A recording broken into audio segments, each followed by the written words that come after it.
Assalamualaikum warahmatullahi wabarakatuh. Halo teman-teman, perkenalkan, nama saya Siti Nurkolibah dengan NIM 2008870 dari kelas 2E PGSD UPI Kampus Tasikmalaya.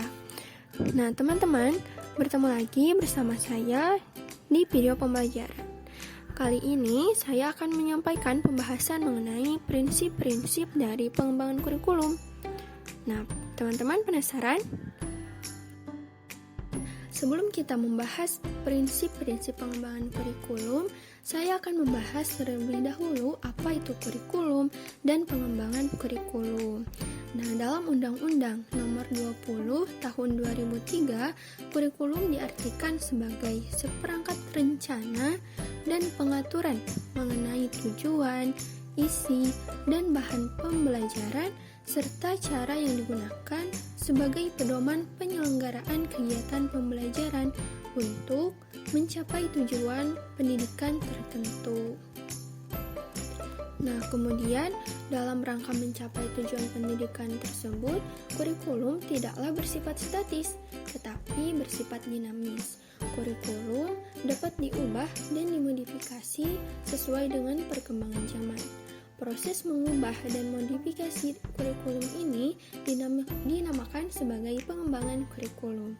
Kegiatan dalam pengembangan adalah penyusunan, pelaksanaan, penilaian, dan penyempurnaan. Menurut Puspa dan kawan-kawan pada tahun 2022, pengembangan kurikulum merupakan proses memaksimalkan kurikulum dengan mengubah ataupun memodifikasi kurikulum demi mencapai tujuan pembelajaran yang telah ditetapkan. Pada umumnya, pengembangan kurikulum ini adalah pembaruan kurikulum setelah dilakukannya evaluasi terhadap kurikulum yang sudah dilaksanakan. Nah, teman-teman, dalam mengembangkan kurikulum, pastinya memerlukan sebuah acuan atau pedoman yang dinamakan sebagai prinsip. Dalam hal ini, yaitu prinsip pengembangan kurikulum. Hermawan di Sudrajat menyatakan ada 5 prinsip dalam pengembangan kurikulum, di antaranya relevansi, fleksibilitas, kontinuitas, dan efektivitas. Mari kita bahas satu persatu. Nah, yang pertama yaitu prinsip relevansi. Relevansi sendiri dalam Kamus Besar Bahasa Indonesia berarti berhubungan atau berkaitan. Nah, dalam pengembangan kurikulum, prinsip relevansi ini terbagi menjadi 2, yaitu secara internal dan secara eksternal.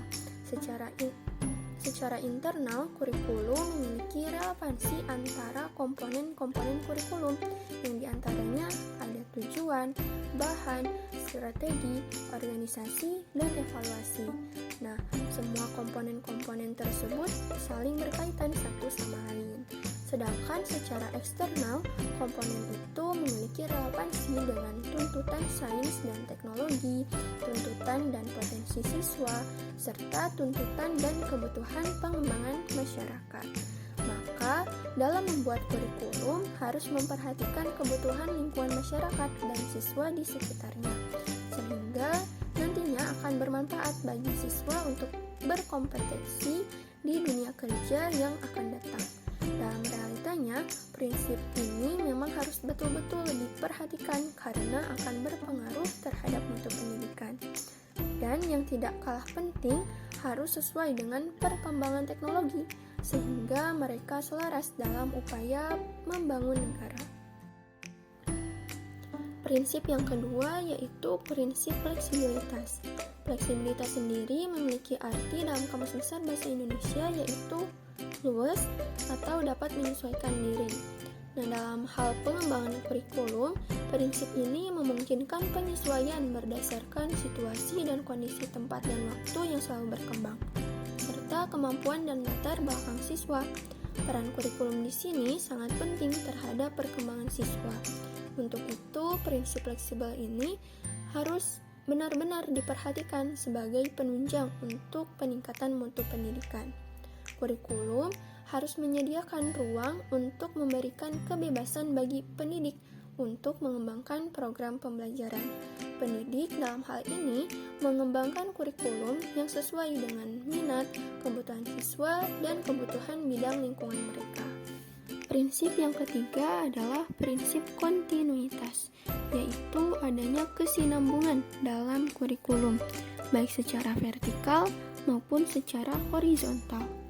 Pengalaman belajar yang disediakan kurikulum harus memperhatikan kesinambungan, baik yang di dalam tingkat kelas, antar jenjang pendidikan, maupun antar jenjang pendidikan dan jenis pekerjaan. Makna kontinuitas di sini adalah berhubungan, yaitu adanya nilai keterkaitan antara kurikulum dari berbagai tingkat pendidikan, sehingga tidak terjadi pengulangan atau disharmonisasi bahan pembelajaran yang berakibat jenuh atau membosankan bagi yang mengajar maupun yang belajar. Selain berhubungan dengan tingkat pendidikan, kurikulum juga diharuskan berhubungan dengan berbagai studi, agar antara satu studi dapat melengkapi studi lainnya. Prinsip selanjutnya yaitu prinsip efisiensi.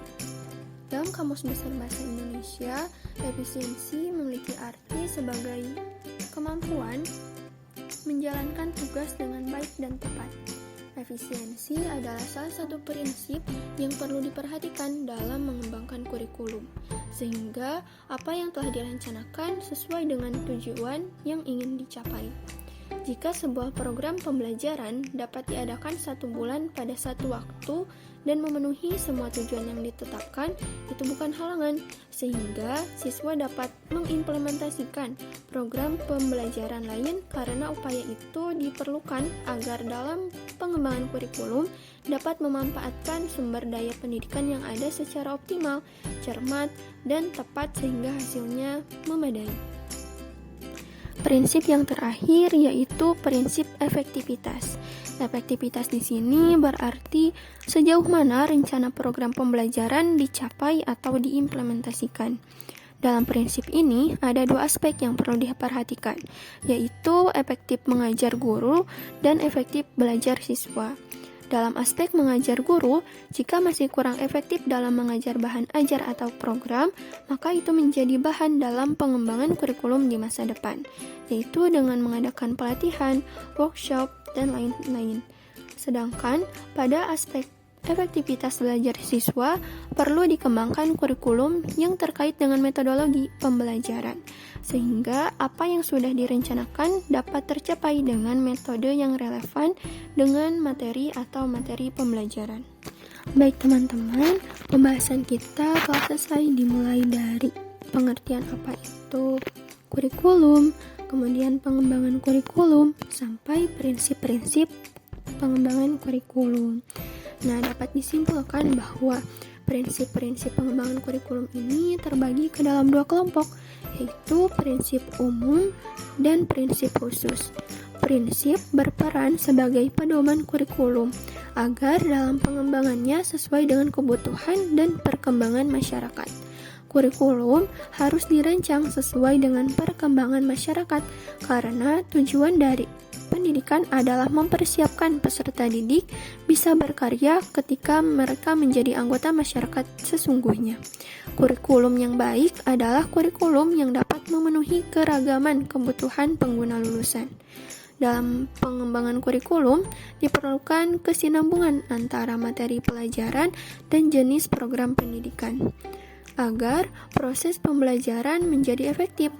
Kurikulum berorientasi pada tujuan, sehingga karakteristik dan jenis tujuan yang ingin dicapai haruslah jelas. Kurikulum dikatakan memiliki tingkat efisiensi yang tinggi apabila dengan sarana, biaya yang minimal, dan waktu yang terbatas dapat memperoleh hasil yang maksimal. Dalam menyikapi suatu perubahan kurikulum, sebaiknya perubahan kultural lebih diutamakan daripada terfokus pada pemenuhan struktur kurikulum sebagai jasad dari kurikulum.